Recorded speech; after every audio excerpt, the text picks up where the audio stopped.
आज्ञा नमस्कार। आज कदली आलू फूल राई करी। कदली आलू फूल को प्रथम बाछि नहीं कि लुण और हलदी रे पकईकी सिझेइथिली।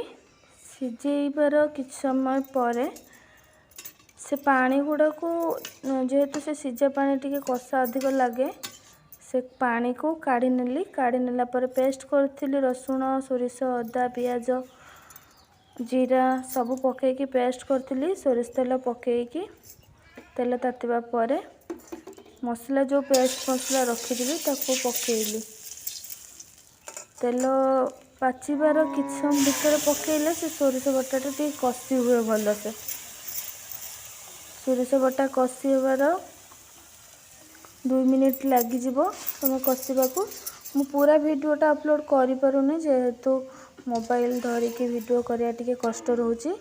तापर टमाटो काटिकी रखिथिली टमाटो से राई रे पकेइली। सोरिष जो बाटिकी जो राई करछि बा मु ताको ये करछि कषा करछि से कषा टमाटो सिझिबा परे कि समय भीतर टमाटो 2-3 मिनिट नागिबा सिझिबा परे तमे जो बाकी जो रखिथिली सिझेइकी कदली फूल आलू ताकू मु कषारे पकई देबी।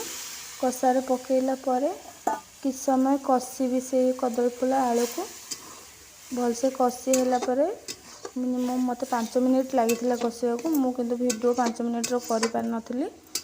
कषिली ताको कषिला परे कषा ठीक तार आसी गला परे तेल ऊपर को कषा को तळु को काढ़ी की गोटे हाथ रे देखो मु काढ़ी भी गोटे हाथ रे मोबाइल धरिछि गोटे हाथ रे ता करेई की काढ़ी की कंसा रे रखिबी। पूरा कषाटा पूरा परफेक्टली हेई आसलानी। एबे ओल्हेबी।